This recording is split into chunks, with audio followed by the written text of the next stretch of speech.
Flame on! How's everybody doing tonight? I'm here with my special guest, Nick Lenz. How you doing, buddy? I'm doing good. And today this one is gonna be a classic. The Now, granted, we are covering Secret Wars, the original. This is the original one, and I think this one predated Crisis on Infinite Earths by 1 year. I think it came out around the same period of time. Around the same time? Yeah, because I think this was released in 80. This was released 84, so I think it was launched 1 year prior. I think it ended around the same time. Crisis on Earth was still starting up, but it did have the same amount of issues, 12. Yes, 12 issue maxi series. Mm-hmm. And before we begin, I just want to take this time for a quick introduction. This set up a lot of storylines, like the Venom saga, the symbiote saga with Venom, and even some new origins for certain characters. Basically, everything for the past 25 to 35 years branch off is at least set up from this story. I think even about several characters made a debut in this series, like the Beyonder, which people know about him and his stupid things he said during the sequel to the story.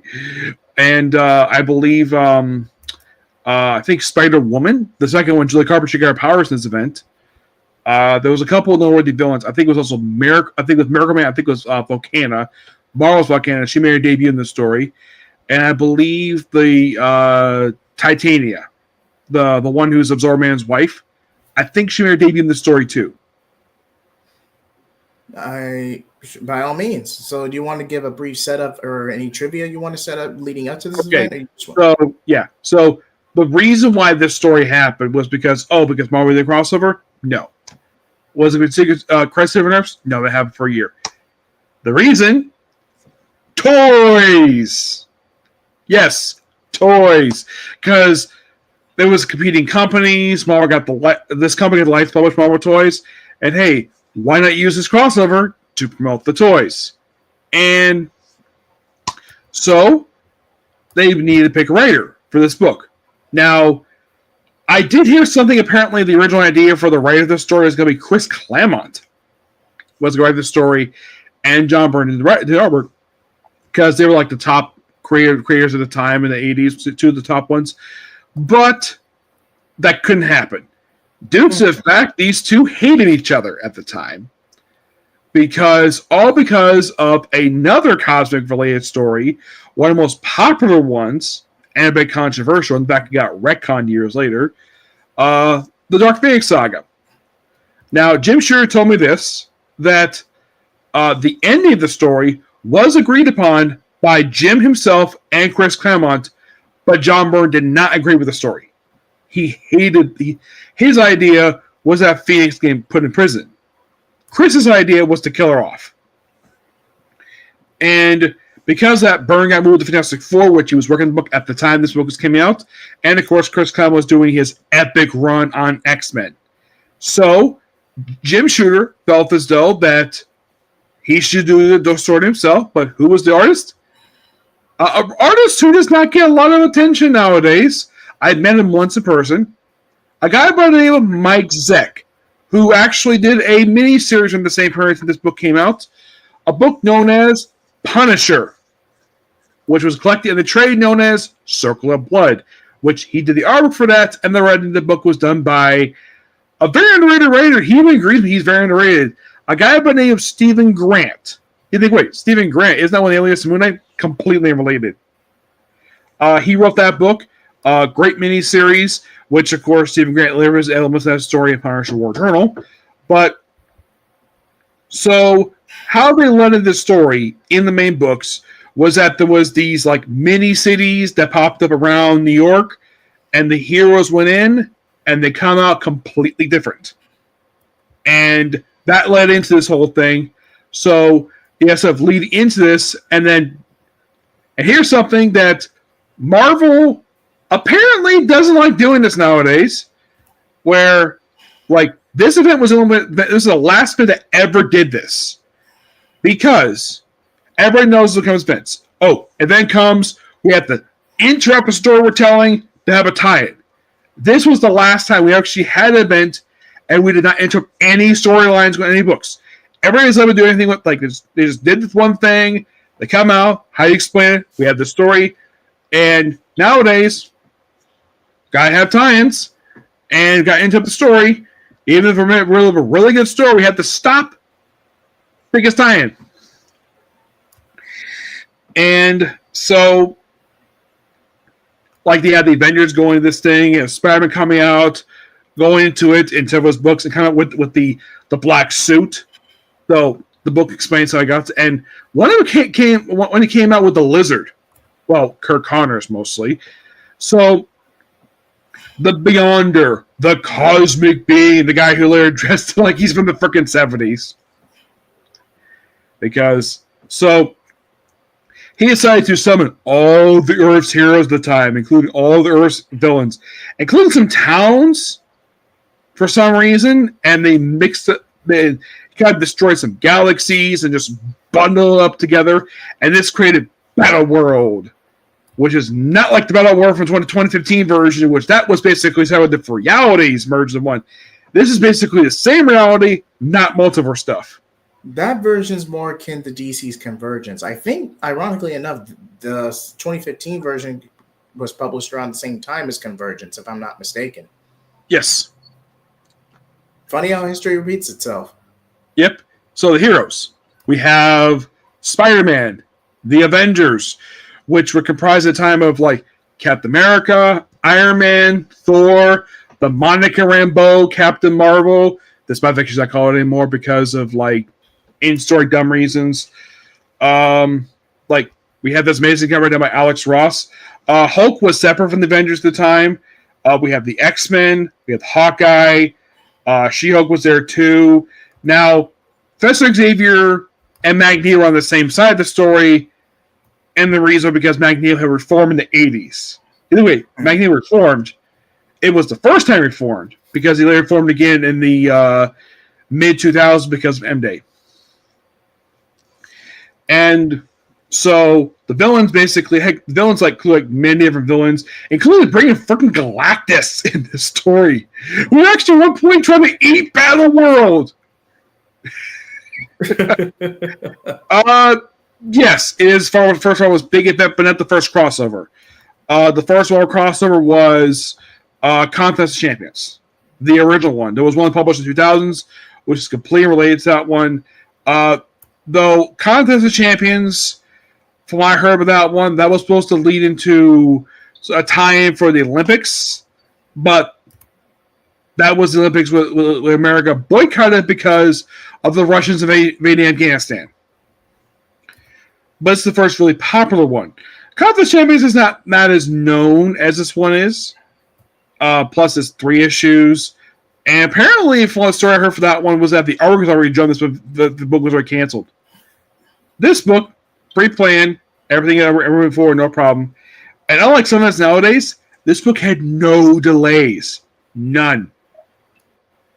Because that's a problem with some of the events the last several years where we gotta have a delay for some stupid reason, either due to the artist becoming a father again, in the case of War II, Secret Wars, I don't know what the reason was, the second one, the one from 2015. A lot of the ones basically nowadays, they do delays for no reason. One actually had a reason, the other ones had no reason at all. So, basically, like, the X-Men do this thing in the book where they're kind of like on their own, and it's like they're being very paranoid in the book. And I'm not sure why this was. If you read the book, like, they're being paranoid, keep separate, Spider-Man gets involved, gets eavesdrop in this thing, and there's at one point in the story where Xavier wanted to wipe his mind of this conversation he had with the X-Men.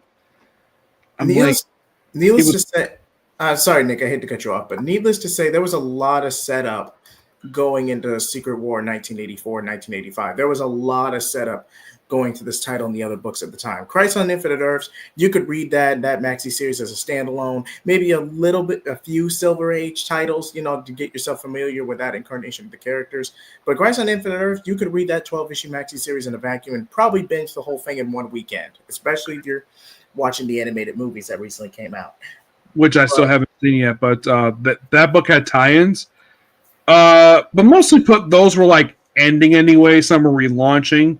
like Universal. At least that those had a reason to tie in. A lot of times basically tie-ins happen for no reason at all because of money. Let's call it for what it is. And those were effectively swan songs of that run and arguably that era. Green Lantern, technically it was the Green Lantern, but you got some Green Lanterns got something to do. They weren't part of the main conflict. I think the villains got a major tie-in in Crisis. We need to do a Comics Blaze review on Crisis on Infinite Earths at some point. Yes, because next year is the 40th anniversary of it, just like how this one is the 40 years of this one. I'm just saying. But even with that, the reason Secret Wars, the original, is so iconic is because, again, although it doesn't have the same gravitas as Crisis did, because DC did, start the multiverse concept first. Let's just call it for what it is. Mm-hmm. Secret Wars wasn't really about that. Secret Wars was more self-contained. And also promoting a lot of toys. Fun fact, Spider-Man 98 actually adapted Secret Wars. It was 94. That's when it started. But the episode came out in 98. Okay. Yeah, but it pretty much... partially adapted the story, but that one did feature a lot of the crazy stuff, plus the Venom symbiote was introduced earlier in the series than what happened here. Most of they were limited to the Fantastic Four, Storm, and Captain America. I heard they were going to use the Hulk in this series, but UPN had the Hulk, so they couldn't use him. As for why, I think the reason why the other characters weren't involved in the story, why the X weren't involved like they are here, I think it was because different studio and time. As for the Avengers, why they were all featured here, not really very clear of why they weren't all featured, because I think it was just basically Iron and Cap were the only Avengers featured in the three-parter. Now, this might have been a fever dream of mine, but I'm almost positive that they also had tried to adapt the Clone Saga in Spider-Man 94. Yes, I did it right after this one. It was back to back, same season or just back to back? Same season, basically a three-parter led into that story, and I believe in that one they did have the whole Carnage Spider-Man thing, which in the original story that was actually Ben in the suit, not Peter. Though the suit was pretty accurate for the comic, because that's what he looked like in the comic. And the whole title of I really, really hate clones is an actual story from the Clone Saga. Which the only reason I think they included that because I talked to Runner Punch about this, about the reason why the Clone Saga was extended as long as it was, and he actually did confirm this was the reason. The marketing team controlled the story. That was the reason why. Yeah, he was wrong at the time, so I figured I want to ask it. Was it true? Yes, completely 100% true. That was the reason for it. Yeah, so Doctor Doom had his whole thing of in the stories he tries to steal beyond his powers. He does in the story too. He sets his own country in the book too. Which they have a lot of good stuff from the story for that three-parter, which I know does love you curious. Yes, we do know the fact this story is going to be adapted for a live-action movie in the MCU, though I think I heard they're going to take inspiration from the 2015 version. Allegedly. I could be wrong. We could be wrong on that, so please take that with a grain of salt. I thought it was because people kept finding out the mystery and Marvel didn't like. No. Okay, you're confusing that with Armageddon 2001, which is a separate story. God, that's a review in of itself. That came up 7 years after this did. Yeah, this was 91, 92. Armageddon 2001. Yeah, and for the longest time, I never knew the reason why that somehow there was a leak of who Monarch was, and they had to scrap the ending. They never told. They never officially announced what happened there. Okay, I did hear the reason why of how the leak happened. It was leaked in the Comics Guide. EC themselves. They sabotaged their own story. That was the reason for it, and that's all can of worms. And if anybody's gonna ask anybody involved with the story why this happened, you can't ask Denny because he passed away a few years ago. But But everyone else, I think you were asked no problem. Everyone else involved in the story is still very much alive. He's the only one who was involved in the story who's not alive anymore. Yeah, he's the only one who passed away. I think Perez got involved a little bit in the story. Very briefly. I think he was involved in one of the tie-ins, if I remember correctly. Or at least he got a major credit in one of the tie-ins. Yeah. But again, I could be wrong on that. And those of you curious, is both the creators for this book still alive?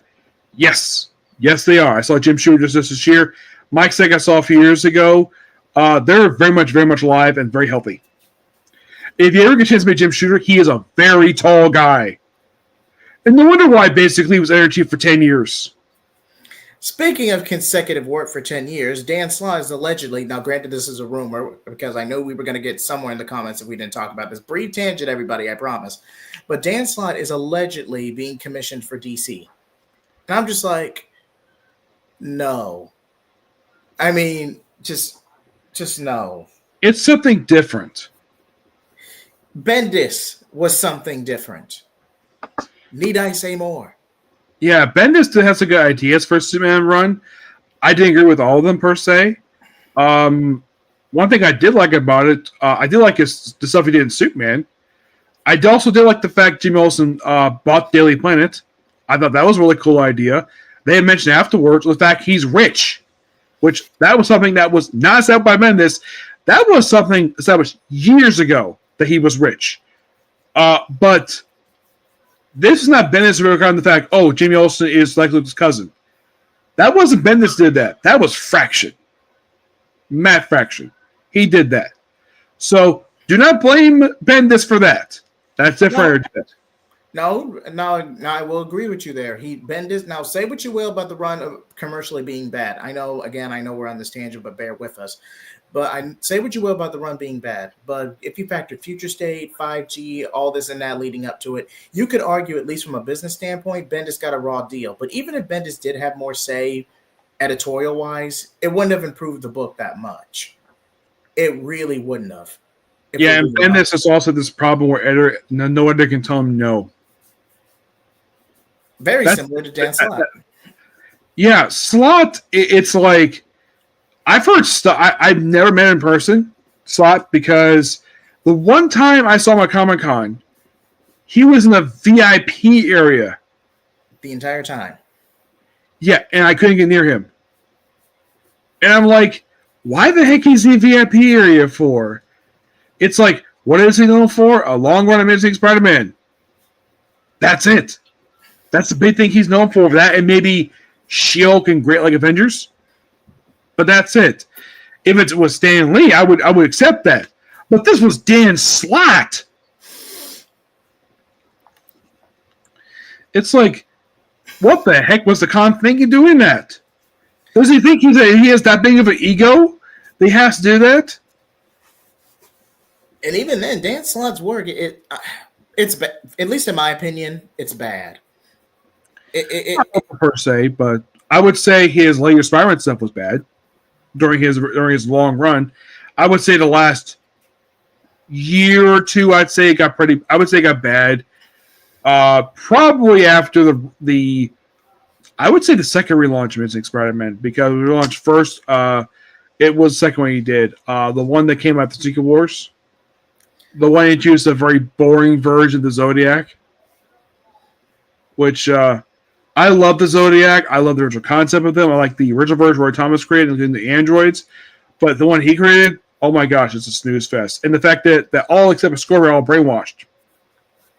Now, I'm like, I definitely want to talk. I was going to originally wait till we got to the Q&A section for this, but I'll go ahead and ask it now. Which would you say was worse, the latter half of Dan Slott's run or Zeb Wells' run?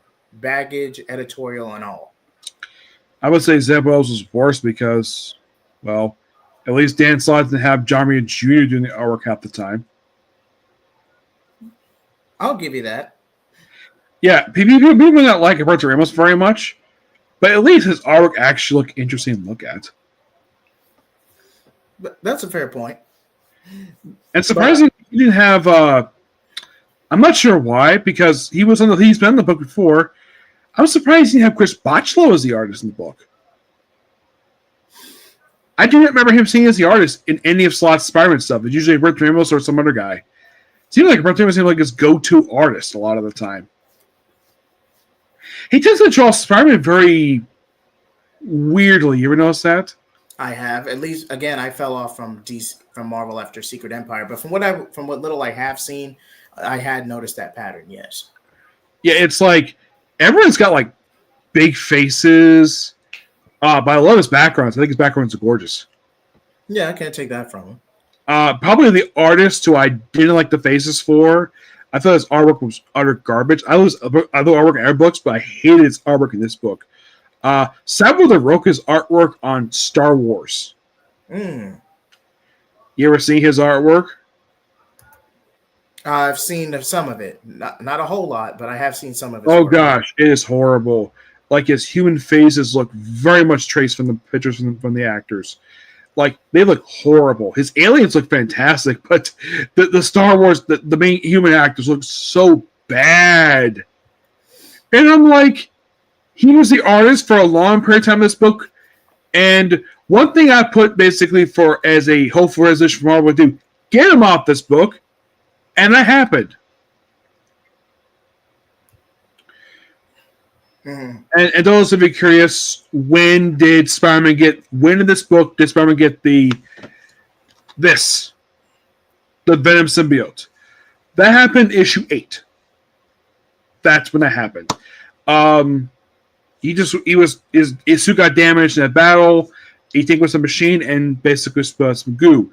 Yes, the goo has since had many retcons. Oh my gosh, how many retcons does this suit had?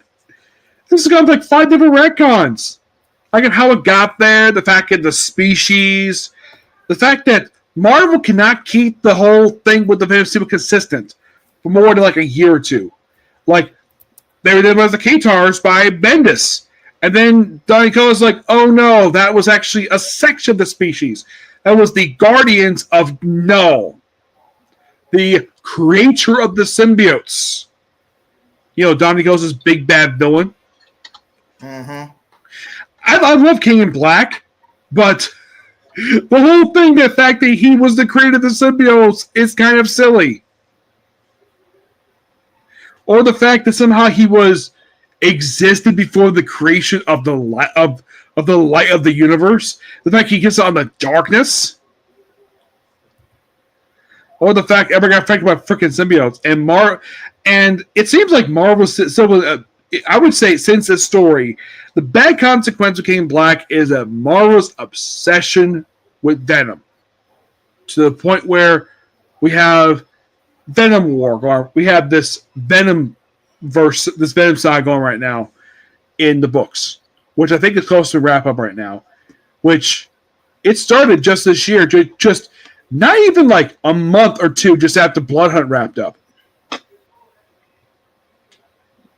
Man, Marvel did this before, back in 2014 when this was 10 years ago. Like they did Original Sin, excellent story. I love Original Sin. And then 1 month later, we had Access. Now, I don't get why people don't like Access very much at all, but I actually like Access. Good stuff came out of it. Some very interesting stuff. We got Dick Tony Stark out of it. This book, aside from Beyonder, few cool villains, biggest thing is Venom symbiote. The X-Men were not really altered very much in the story much at all, but another consequence after the story was a thing led Fantastic Four. And if anybody's ever read his book that was published at the time, he spent a year on Battle World. Him and Colossus stay behind. His was basically Ben Grimm's Space Ranger. That was the name of the saga, which lasted like usually like 12 to like, I think it was like 11 to 22, I think it was. It was a long running story. It was really good, by the way. Where basically his outfit was basically a wrestling singlet. It was like black with like red stripes on it. And with boots. That was basically what he wore the entire time. But okay, where are we right now in the main story? Are we on issue 2? Are we on issue 3? Let's see. Oh yeah, I almost forgot. Bob Layton did some co-artwork too. So this is the I can't exactly. I'm trying to think about. Yeah, the city thing, and of course they put in this book all the lead-ins into it. By the way, Mockingbird was not involved in the story. She was there, but she basically was wondering what her husband was because she was married to Hawk at the time, and they married off panel. Mm. One of two times I've ever heard this happen. The other was Captain Adam and Plastique. They got engaged and got married off panel and got divorced off panel. What, the mom wanted to show the wedding of Hawkeye and Mockingbird because it was mentioned at the end of the original Hawkeye miniseries, like, oh, they're married. Even though they just freaking met. So, Ever gets transported to the world, and of course, we have the Magneto stuff and the merging stuff. We have the villain set up here. There's a lot of attacking, using war stuff. Galactus falls down. Like, a lot of stuff happens. We even have She-Hulk fighting Enchantress. Who would have thought that would happen? Which, it's like, I love the line, Hiya, I'm She-Hulk. You must be the Enchantress. Gee, I'm Sir How much right? You're not a nice lady. And she's like, a green woman? This is the fairest of mortals. I thought this is so funny. Thank you, Jim Shooter. Yeah. And you also have, like, you have Spider-Man just lights on this. What looks like to be like a series of benches. You have Xavier in his suit. You ever noticed a lot of times Xavier just wears a certain, basically like a suit and tie? Very rarely he ever wears a costume. All he is just a mentor. And yet he's here because we need his intelligence. Mm. And of course, they explore like the stuff here. We have Johnny and we even at one point in the story where, get this, Ben Grimm becomes human again. One of the many times this has happened in comics. And it doesn't stick. Issue 3 is what I mentioned, the whole thing of like the crisis where Spider-Man's fighting the X-Men. That's where that happened. Okay, because I knew you were going a little out of order. I was just trying to make sure to remind our audience that we're just keep things on track. Yeah, and there's a really interesting scene here where, as far as I can tell, these two have never had a conversation prior to this issue that I could think of. The Wasp and Magneto. You're thinking, that's interesting. Two characters created by Stan Lee and Jack Kirby have a conversation. Interesting. It almost seems like the way I'm reading this book, it's like, you read this book, you can tell Mike Zeck had a lot of fun drawing this book because you have Thor basically throwing just hitting rocks with Mjolnir. Also, Fantastic Four, people know for like the light blue suits. In the book, they were wearing like dark blue suits, and Wolverine wore the ugly brown and yellow costume. I've never been a fan of this costume at all. I prefer the red. I prefer the yellow and blue with him. What do you think? I prefer the red and blue. Yeah, I've heard this is more of his solo adventure uniform, while the yellow and blue is his X-Men uniform. Oh, here's one of the villains basically. So apparently, this is where. This is. Then we have. And then we have a weird moment here. We have Wasp kissing Magneto. And then we have Doctor Doom giving powers to, one is Volcana. That's or at least Magma. If I can get it. I can't see it. The other one is basically, their name is Skeeter McFerrin, a.k.a. Titania. This is their debut. Yeah, those of you curious how the heck these two got here, beyond they're scooped up, they're small town. Yeah, that's the reason for it. And this also kind of started relates between Absorbment and Titania. And her line is, season's like, you absorb me, you're like a 10% here, get up. It almost seems like he's like flirting with her. I'm like, no wonder why he married her in the 90s. Yeah, that's what happened in the 90s. They got married. Yeah, in like an issue of like, I think it was like the issue of Avengers Unplugged. That's when they got married. Where Sue Storm interrupted the wedding, but basically because she got mad because villains got interrupting her wedding. So it's like, okay, you didn't interrupt my wedding. I'm gonna try to they didn't try to ruin theirs, but they're still married. Isn't it interesting? After all this time, these two are still married. I think they're the only villain couple in Marvel Comics right now. And she's the second Titania. Thank you, Z. Thank you. Thank you. With Ibra Thawne from Flash from Paradox. That's what the design's from. It's Flash from Paradox. That it is. Awesome movie. I love Flash of Paradox. It's a shame they include the actual ending from the comic in the movie. Now, again, it's been a while since I read it. I might actually do a full Flashpoint review at some point. But unlike the original comic, it's been 13 years. It's been 13 years. But the Aquaman, the Flashpoint Aquaman Wonder Woman affair was implied in the original comic, but the movie actually made it a full subplot. They did a lot with 90 minutes, man. I mean, seriously. Yes, that actually happened in the tie-ins. They also took inspiration from the tie-ins as well from the movie, not just the main series. Oh, I thought the main story just implied it. Yeah, like in the case of the whole thing with Batman. Like the whole thing where you have Mark becoming insane. That's from the Batman Avengers miniseries. Oh, that's from. Oh, a lot of that was explored in the tie-ins. Okay. Yeah, I thought that was quite interesting. Not only explored the main book, but also the tie-ins. I thought that was really interesting. I've never heard of the event adapted for a movie. They adapted the main event plus two of the tie-ins. You ever heard of a movie adapted event? They ever did that before? The closest I've seen was Under the Red Hood in 2010, but that's because they got Neil Patrick Harris to voice Nightwing for a couple scenes. Yeah, but he was actually in the main story. But that was adaptation of like one story arc. That is true. Yes. So you have the thing with Thor and Enchantress, which these two would have a brief relationship in the 90s, which would result in him wearing just pants and boots, lose his shirt and helmet. And it was written by Warren Ellis. And somehow she got her hands on a building. And the whole thing is these two did stuff behind closed doors that Jay Heath doesn't want me to mention on air. You know what I'm talking, right? I know what you're talking about. I just don't want to get demonetized, but I know what you're talking about. Yeah, this is all Warren Ellis. He wrote this. He wrote Doctor Strange. Toward the end of the popular run of these two books. Because not long after in the case of Doctor Strange, he practically ended Doctor Strange vs. Supreme.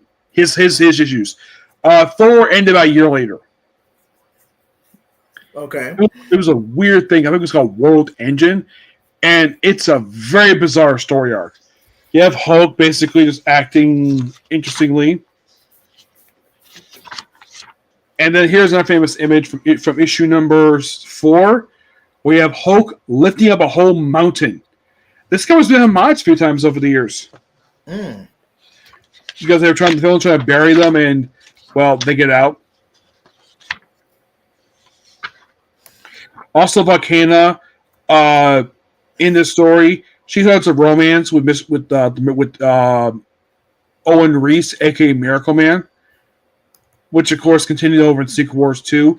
It's not been brought up since then, but he was also featured in the remake of Secret Wars in 2015. He was like a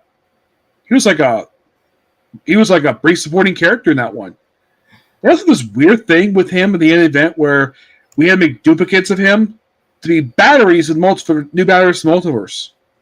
I thought that was so bizarre. You have more fighting. You have Wasp basically having a drink with. You have Magneto forming a coma out of metal to get this. To have Wasp brush her hair.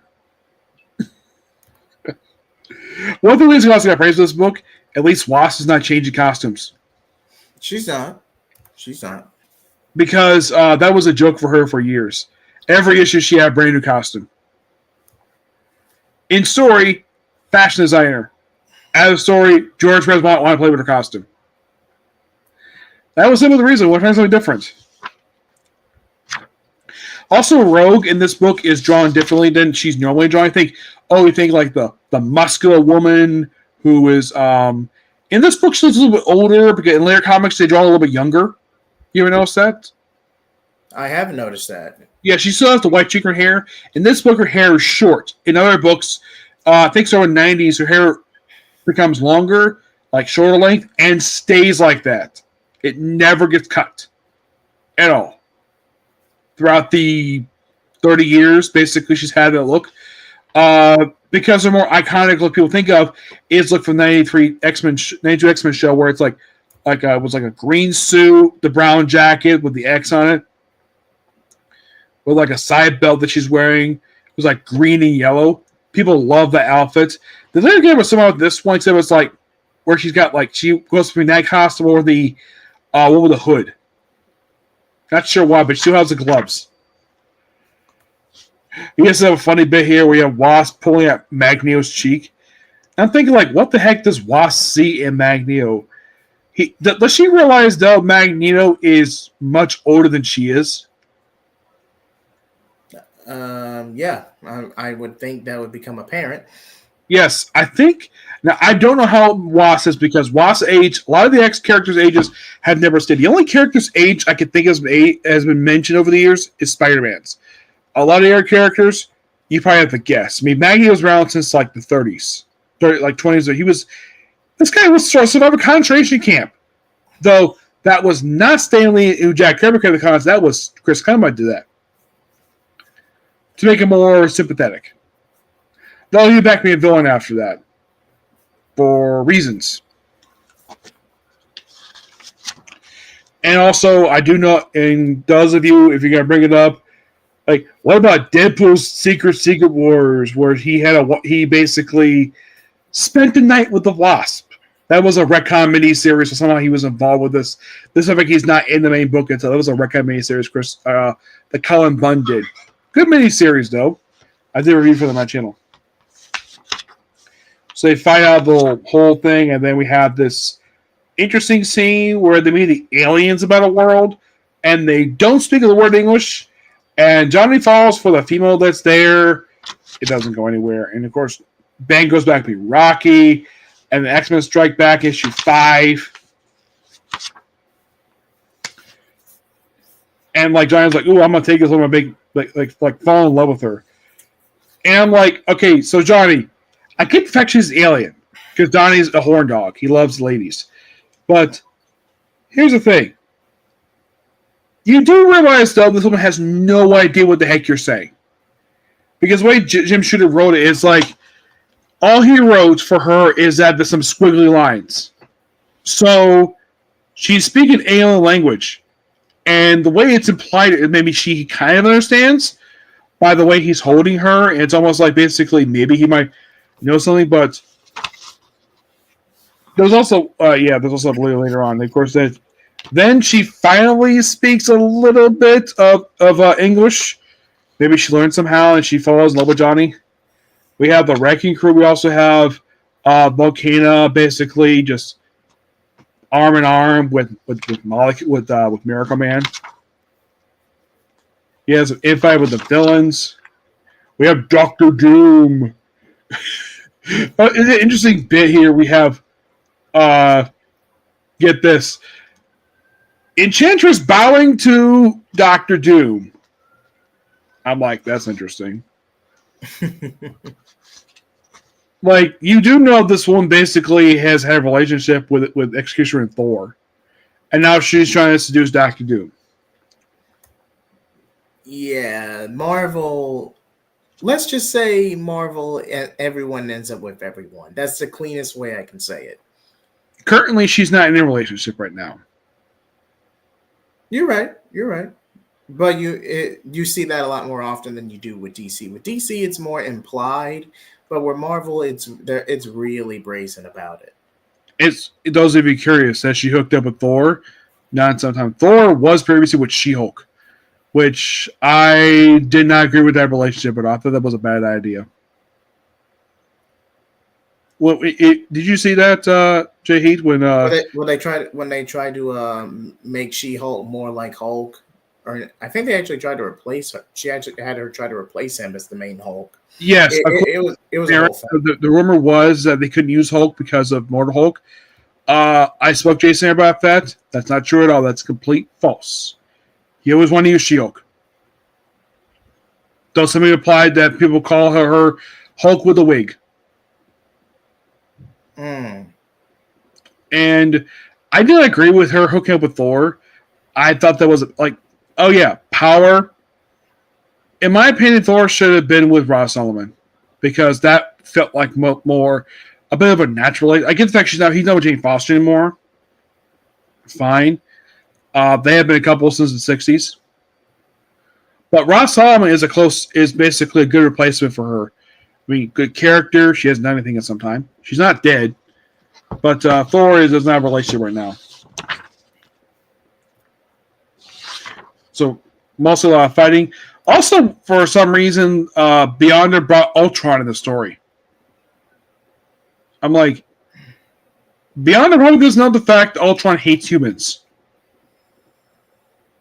And yet you see him working with the villains. I'm just sure he knew that. I'm sure he probably just wrote it where Beyonder probably didn't know that. And those of you curious, who created Ultron? Roy Thomas. Which he probably was like the 70s Stan Lee.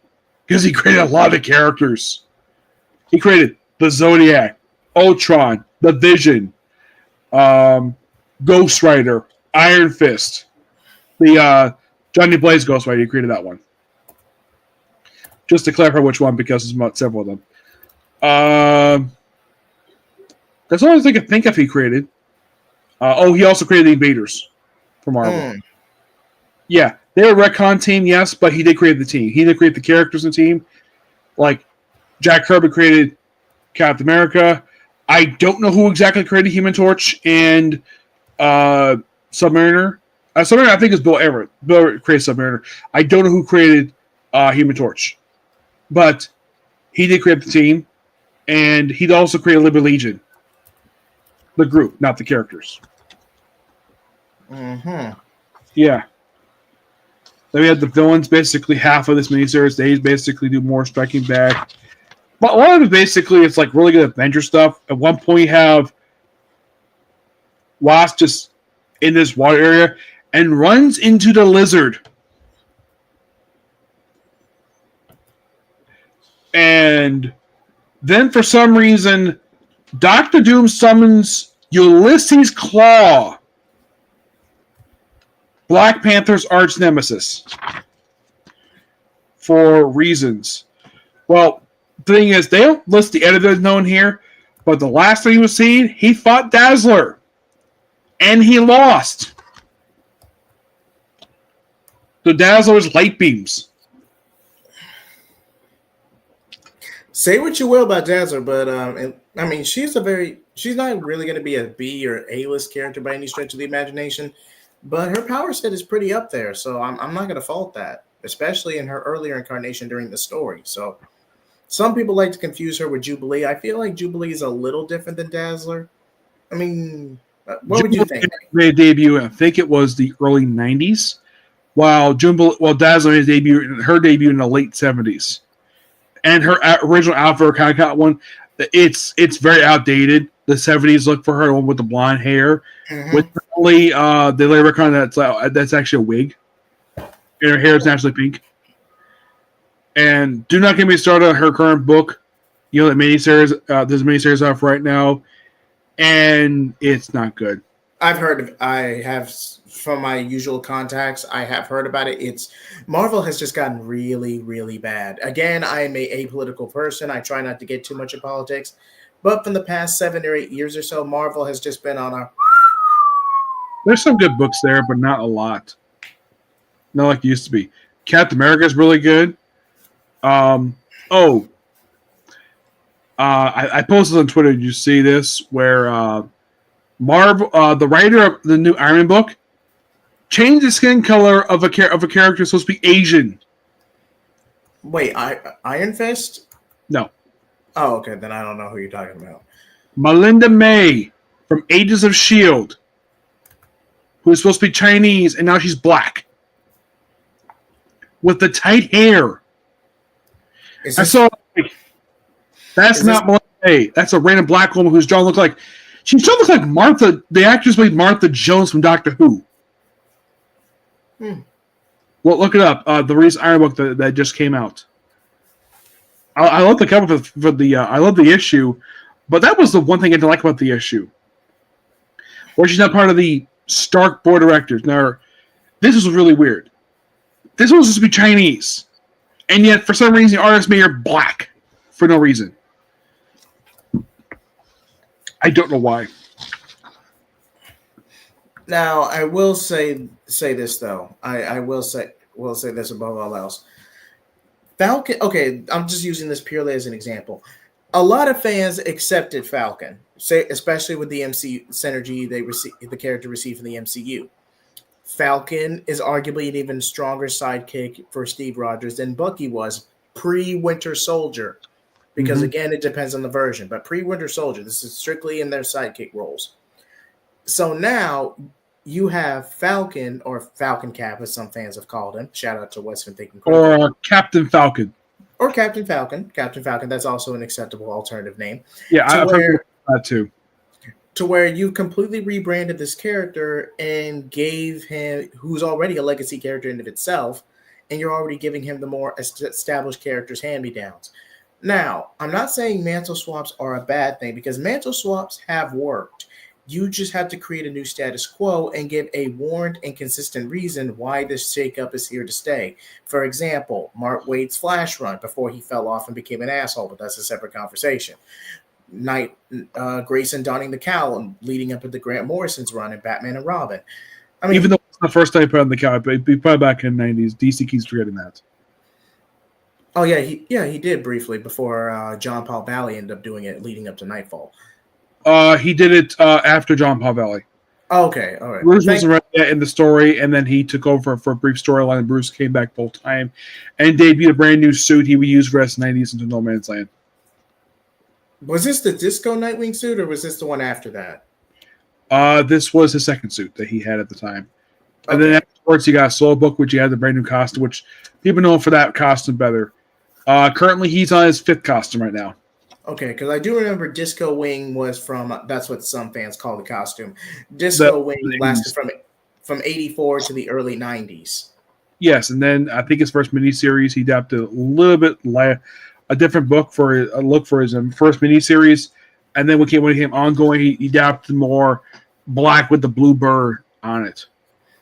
And there was also his Renegade costume, which was a huge inspiration for the Red X show in the Teen Titans cartoon in the 2000s. Mm-hmm. Wait, did Rose Wilson debut in the Renegade storyline, or did she debut shortly before that? She debuted before that in the pages of Deathstroke. Okay, thank you. But yeah, that's get this. People will forget about this when it comes to Rose Wilson. Rose Wilson is half Asian because her mother was a Vietnamese princess who only appeared a few times, and yeah, basically Deathstroke cheated on his wife to have this girl. Wait, weren't they already divorced by the time Jericho got injured? They divorced afterwards, but this one he was not with his wife. Okay. Adeline Kane, which, yeah, all the pictures I've seen of her, she tends to be around 40-ish. Looks really good. Has a white streak in her hair. Mm. Also, this book, one thing I should mention, though, it's the 80s when it comes to Storm. She's wearing leather, has a mohawk, and no powers. Hmm. This was done by the guy who was in love with her, who was still in love with her by recent memory. Forge. A character who is Native American, who at one point, in one miniseries for, I think it was Warren Ellis this, where despite the fact at the time she was married to Black Panther, Forge became obsessed with her. And he's like, why you still have a thing for me even though I'm married? And then he blew up his own headquarters. This complex in Dallas he had. Though he later got his attitude fixed later on. Now he's leader of X Force, the current X Force team. Now, to be fair, I was always more DC than Marvel. I will openly admit that. But Black Panther and Storm, especially that's a good alliance pact right there. Especially if you're gonna put out mutants in, God forbid, Krakoa into the equation. But that relationship would have garnered a pretty powerful alliance pact. Yep, and Marvel ended it 6 years after the wedding happened. For reasons. I've never heard of the explanation for why this happened. I did not ask Jason Aaron about this because I think he wrote the final issue when this was established of Avengers vs. X-Men issue 12. I think he wrote the last issue because people blame Bendis for breaking the marriage. No, he didn't write the issue. That was Jason Aaron who wrote that, not Bendis. Bendis killed off Xavier. Oh yeah. In this weird thing where Cyclops was the host of Phoenix Force, he just did this. And then Xavier just died. Like, what happened? Never explained.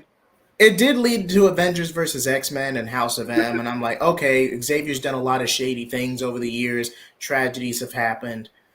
But I don't really think you really needed Cyclops to become a vessel of the Phoenix Force for this kind of story to happen. You could have just had Cyclops go full parallax and just snap at Xavier altogether, and the story would have worked just fine. Yeah. Though the weird thing is, after the event, his powers, along with Emma's and Magneto's, were broken after the story. But weirdly enough, Magic, who was also on the host Phoenix Force, her powers got stronger. That was right about Bendis when they launched Kenny X-Men. His Kenny X-Men 2013.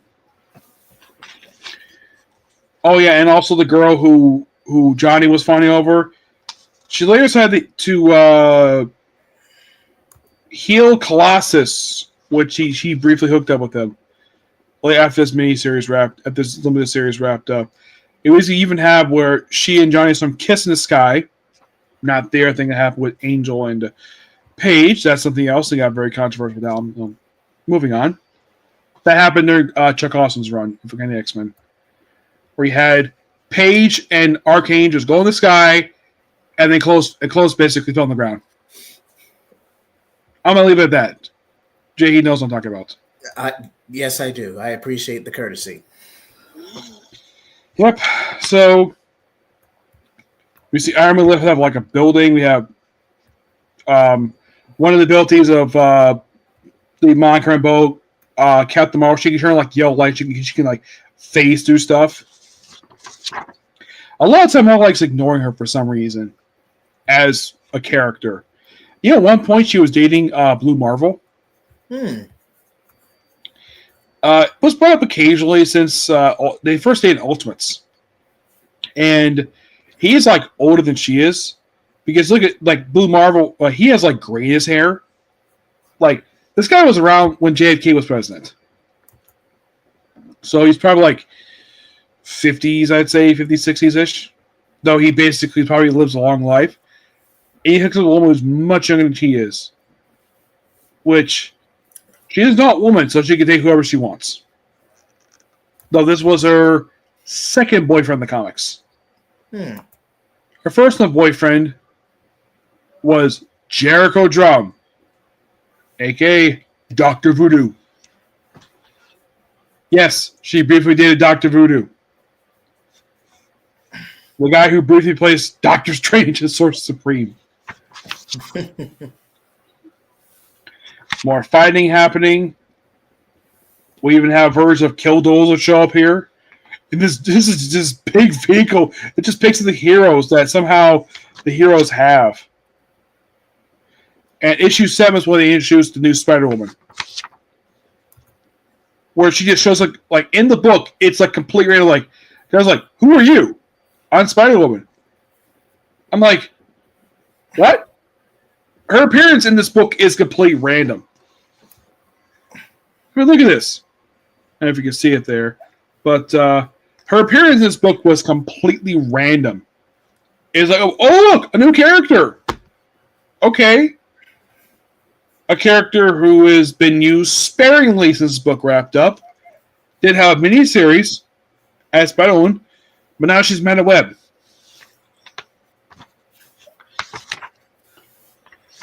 and she got her powers on Battle World. In case you're curious, you don't know much about Julie Carpenter. She's a single mother. She has a daughter named Rachel, and she had an ex-husband. She also had a character who stalked her for years. Hmm. The Shroud. He was obsessed with her. She knew about it, and Shroud disappeared. This was during Mark Waid's Daredevil run that he brought this up. I'm like, really? The Shroud stalked Spider-Woman. And apparently it's happening for years. Okay? Like, I get the fact Julie Carpenter's a beautiful woman, but why were you stalking her, Shroud? The book never really explains exactly why he was obsessed with her.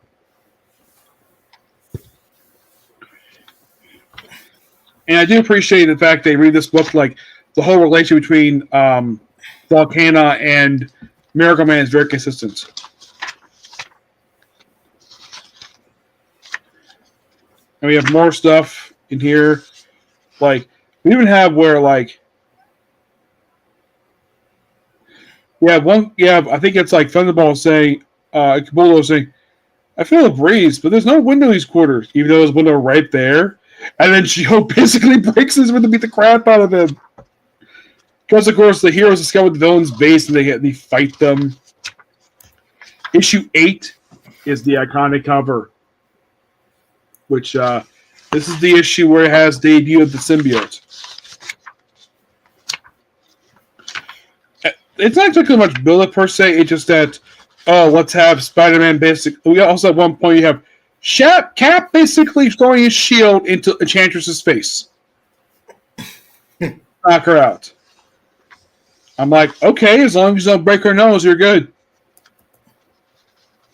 I mean, she is a magic user, so I mean, yeah, but the problem is he hit a beautiful woman. Thing is, Cap is not known for hitting women. He is not. One thing that's appreciated about Marvel characters is that when it comes to the intergenic fighting that happens, when the male characters hit the ladies, with the exception of one character, I'll get back to him, they don't seriously hurt them. They just knock them out. Superman. There was a story. There's an issue of Superman of Steel came out about a couple years after this. John Byrne drew it, where it's like, oh, you hit one with glass, so he just takes glasses off, he just flicks her forehead, and just knocks her unconscious. Yeah, very, very delicate, very not too much damage. And speaking of which, I was told, correct me if I'm wrong, but I'm pretty sure that was a design error in the actual artwork of that issue, which led to that character being stigmatized for years. Yeah, the only time I ever heard where a guy seriously hit a girl in the comic was when during Superior Spider-Man, where Dr. Octopus took Peter Parker's body for a joyride, and he punched one of Screwball's. He punched her in the chest, and her phrase was, "You punched me in the boob. What'd you do that for?" Or punching Black Cat hard enough to knock out one of her teeth. And also Hank Pym, but I think that was a mistake by the artist originally. They just ran with it. Yeah, but for him, it's like one slap. Not a punch, a slap. Even though, yes, she did show up in a later panel with a black eye, but they never showed Hank ever actually punching her. Never. It just referred to as the slap heard around the world.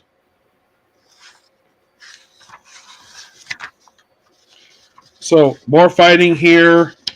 You even have Spider-Man punching Titania, which the only reason why for her, I think that Spider-Man was hitting her because she's very powerful. And I don't think Spider-Man punch, it would hurt her, yes, but I don't think it would break her head. Because I think Spider-Man knows how to control his own strength. Even though the strength is strength of a spider. Yeah. But I think even he would know, yeah, he hit her, but not to the point where he breaks her skull. The only character he's ever that was later retcon he did that to was Dr. Octopus, where he punched him constantly in the head to the point where he basically was dying. Dan Slott wrote that. Little retcon. Yeah.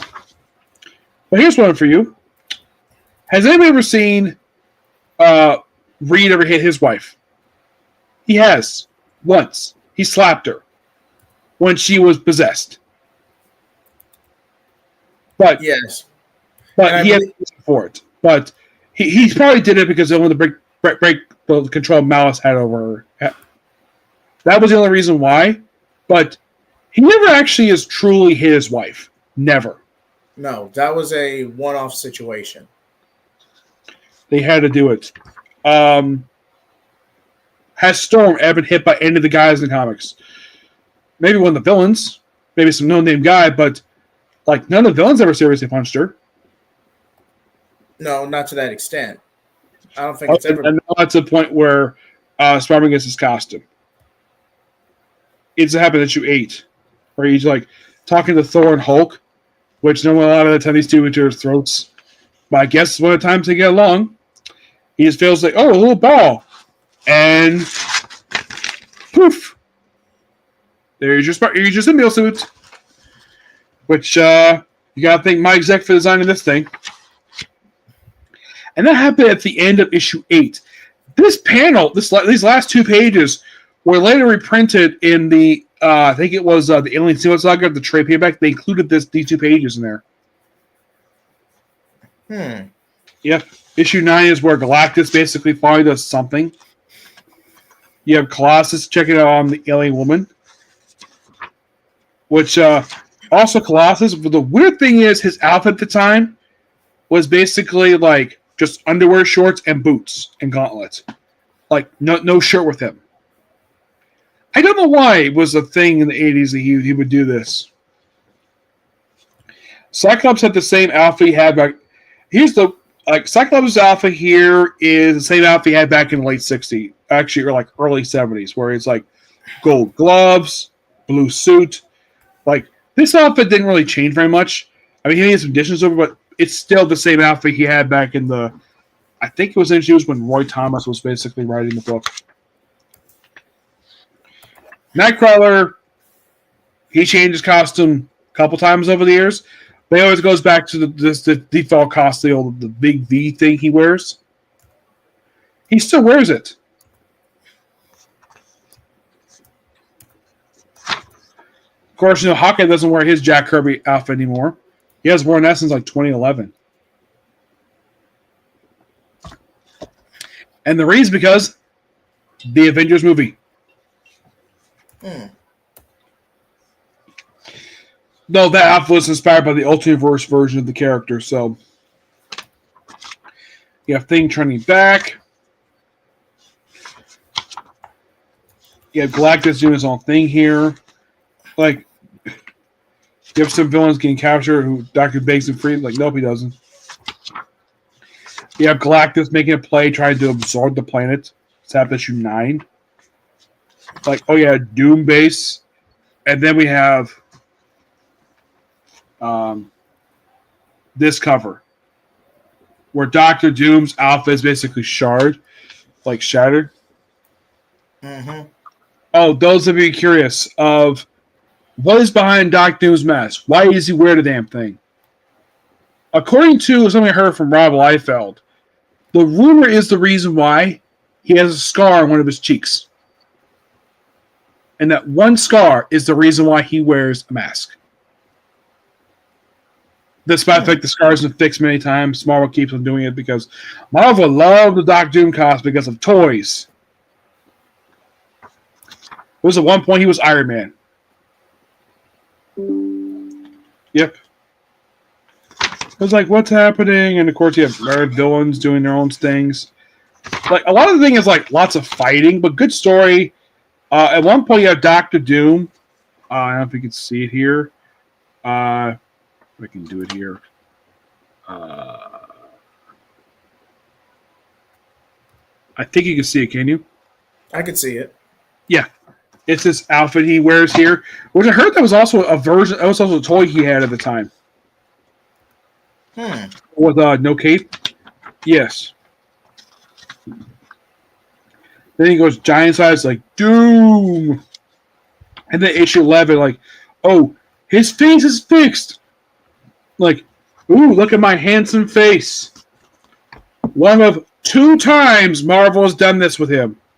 The other was the end of the 2015 Secret Wars. Except this was done because of Beyonder. The other time was because of Reed Richards. And then his face got disfigured again at the end of Bendis' run. For Iron Man. Yeah, everyone's like, what? His face is fixed? Because he got powers to Beyonder and want to fix everybody? Nope. Everyone keeps rejecting him, and of course, everybody does their own thing. Has and of course we have Colossus saying goodbye to the late, basically her flowers. And the name is Zaja, which he actually would briefly stay behind on Battle World with her after this event wrapped up. And him and the Thing stay behind for reasons. How they get back to Earth, they got explained in their own books. And then basically you have the final issue, everything is all damaged.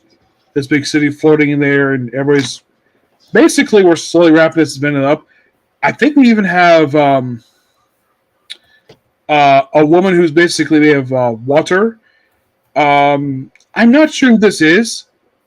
She comes out of a bathtub in a bathroom with the Enchantress. Calls her Elemental. To me, she looks like a female version of Hydro Man. It does sound familiar. Yeah. So yeah, then we have more stuff. Doctor Doom getting imprisoned.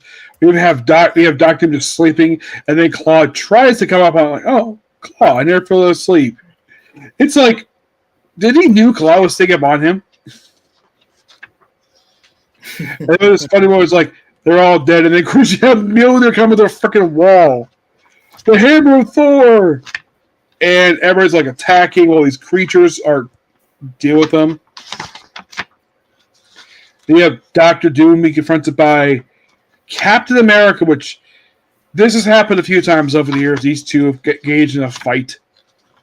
I mean, you think, how many times has Doctor Doom fought Captain America? A few times. Not much. He spent more time fighting Fantastic Four and Spider-Man than he has with any other hero.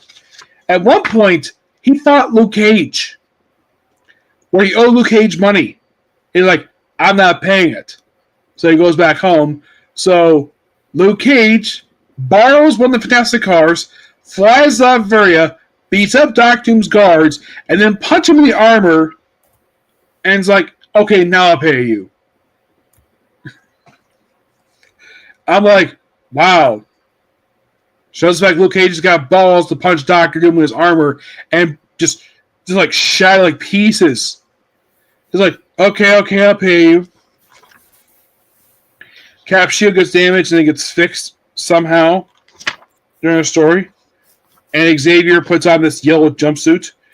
And pretty much on the way, by the end of the book, everyone's going home except for the Thing who stays behind. And this leads into basically a storyline in the pages of his own book. Which is Ben Grimm, Space Ranger.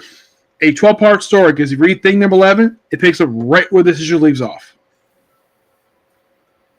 Where it's him just going across Battle World for a whole year before he comes home. And as soon as he comes home, he becomes a wrestler for the Limited Class Wrestling Federation.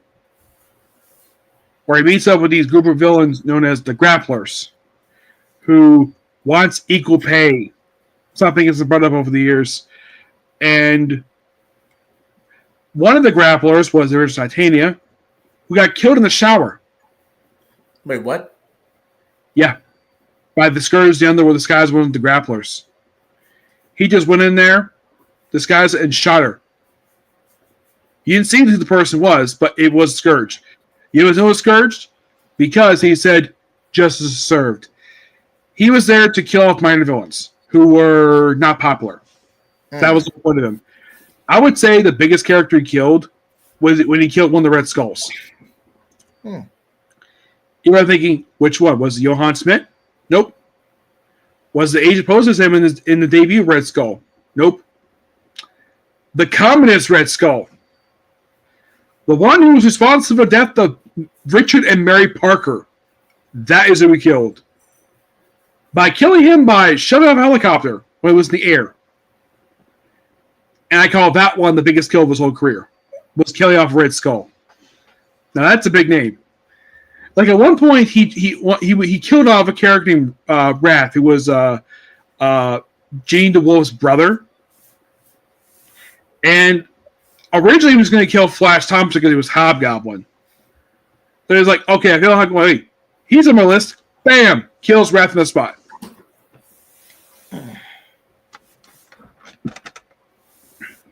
Yeah, you could tell similar to Crisis. They're maybe not on the same scale, but in Secret Wars, they were definitely trimming the fat with very minute or less selling villains.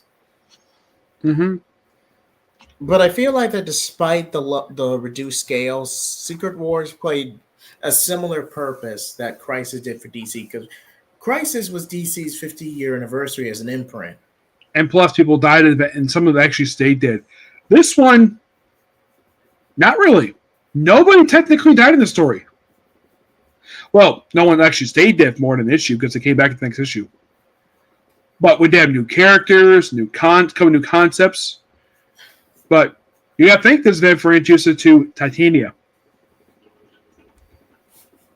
And every time I see her, she's with Laura like, Absorbman, you lucky guy to get this beautiful, big woman to be your wife.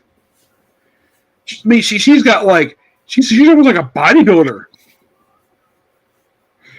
And it was a joke once when Jane Foster Thor showed up when he broke Absorbman and Josh. And of course, she's like, only I could do that. And then Jane Foster easily beats her. Now people think of Titania, people think of her as like an art tempest for She-Hulk. That's kind of what she was created for. But she's fought Thor as well. Yep, at one point Absorbman fought Spider-Man. And Marvel Knight Spider-Man, he defeated him by dumping him in some chemical plant. In one of those little vats. And they kind of stuck him there. It was Mark Millar who did that. It was during his... actually, it was Mark Millar. It was the guy who wrote after him between that event. It was in between something for that before the other. Because Mark Millar did the first 12 issues with the Dotsons. Which I missed it. I missed their interiors. I think they did some interiors recently, but a lot of the time they do covers. Just like Alex Ross, he doesn't do interiors anymore, just as covers. And those of you curious, because he's had a lot of covers recently, last like 9 years. There's only one book currently he's still doing covers for, and that's Immortal Thor. He was doing Fantastic Four, but he left that book. But his Doctor Strange just ended, so Thor's the only one left. Because he only did like 2 or 3 books at a time for covers. Now he does 1. At least Doctor Strange was the reason why he stopped doing that one. Book ended. Fantastic Four, I'm not sure why, because normally he does an entire run.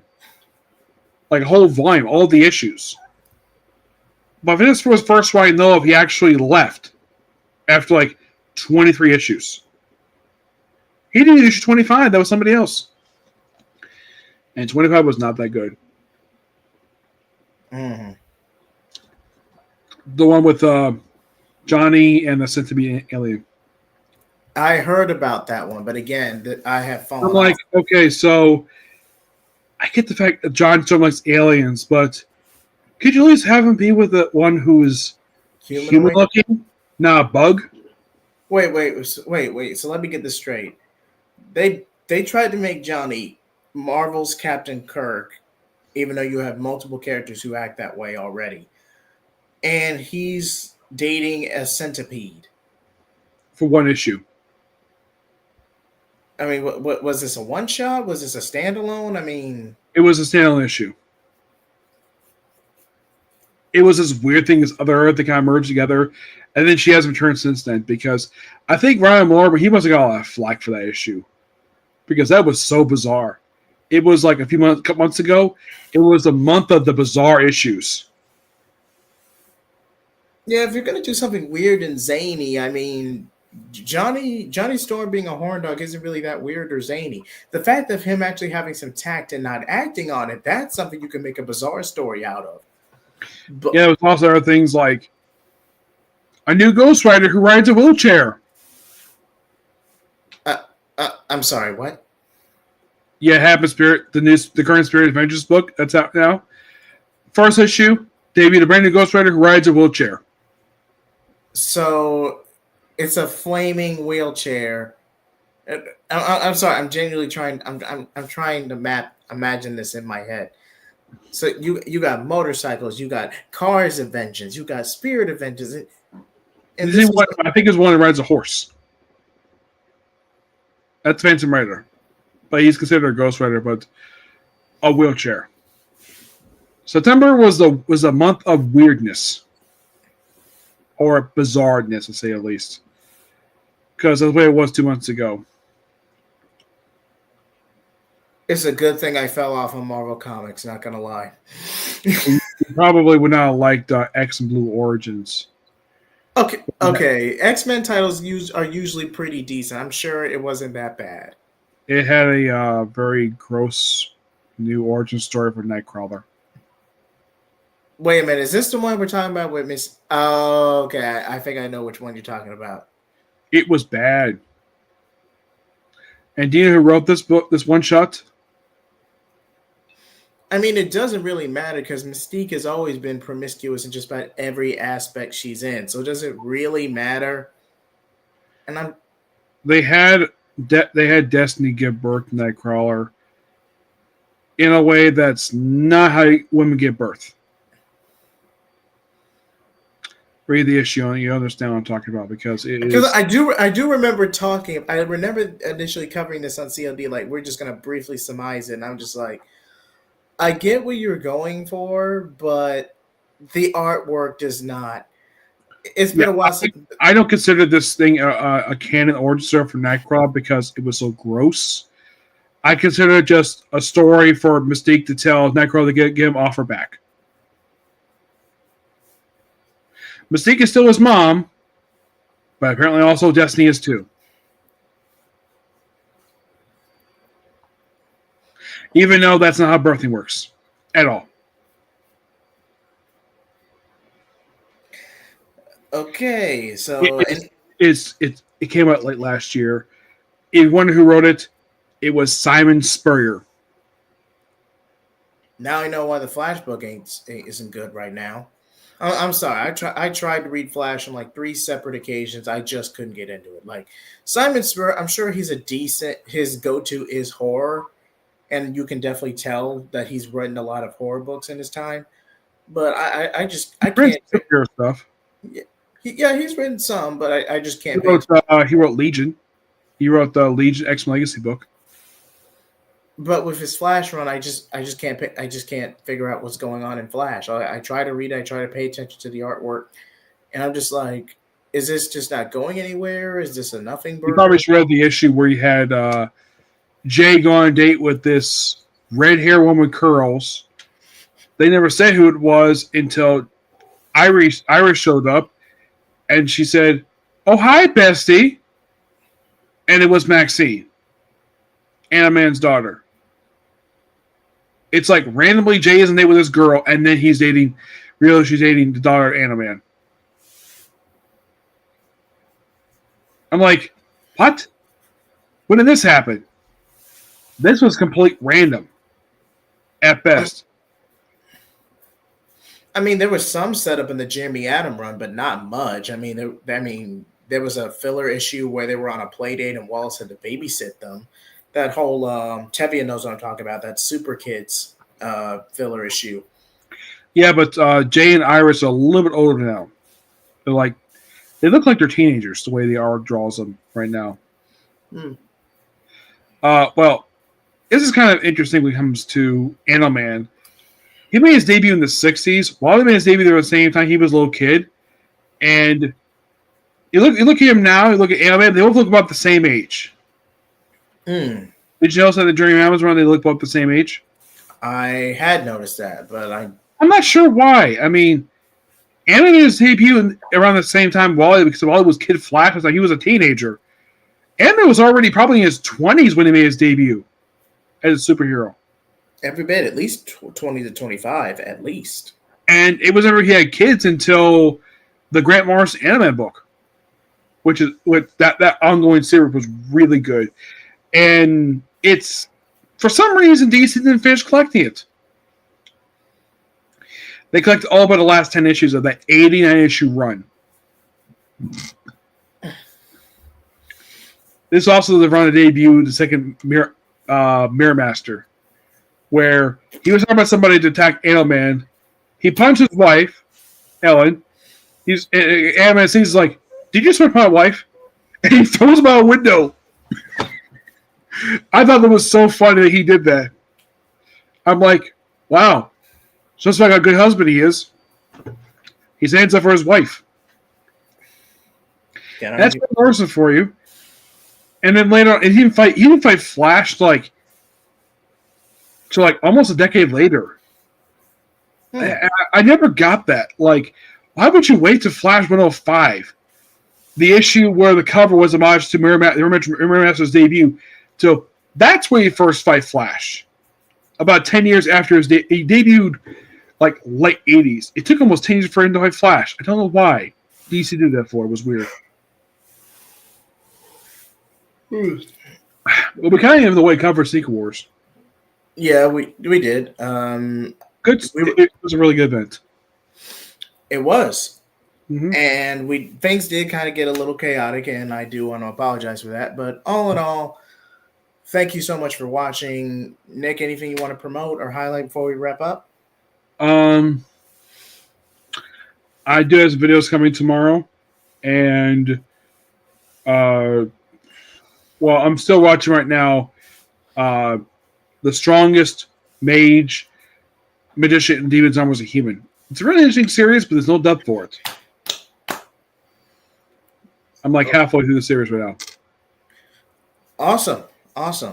As for me, thank you so much for getting me to over 290 subscribers once again. Also, YouTube had taken down my review for Velma the Halloween special, but it's still available on my X and Twitch profiles if you still want to watch it there.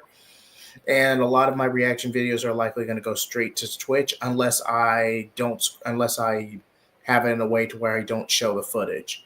So I'll still post on Twitch either way, but most of my reactions will be on Twitter or Twitch. So I'll just go ahead and announce that now. As for what I got coming up on the channel, the Campbell retrospective got changed into a collab. Also, we're trying to set a date. Nick Lenz and I are trying to set a date for a Deadpool and Wolverine review, hopefully before the end of the year. And that Damian Wayne retrospective is in the works. I had to rework my script a bit, but I'm almost done with that, and that should post before the end of the year as well. Again, I will keep you posted. Anime Blaze coming soon, don't we? Anime Blaze. Oh, right. Almost forgot. Thank you. Stay tuned for both the next Anime Blaze episode, JoJo Bizarre Adventures Part 3, Stardust Crusaders, and the Boruto 2 Blue Vortex Chapter 16 review. We usually wait a few days after the chapter is released to give time for both ourselves and you guys, our audience, to actually read the chapter or look up some basic synopsis of the chapter. That way we could just have a fun conversation about it and where it goes from there. So again, we got a lot of content for y'all this holiday season, so please be on the lookout. And yeah, Nick, anything else you want to add? Nothing I can think of. All right. Thank you so much for joining us, everyone. Like, comment, subscribe. Flame off.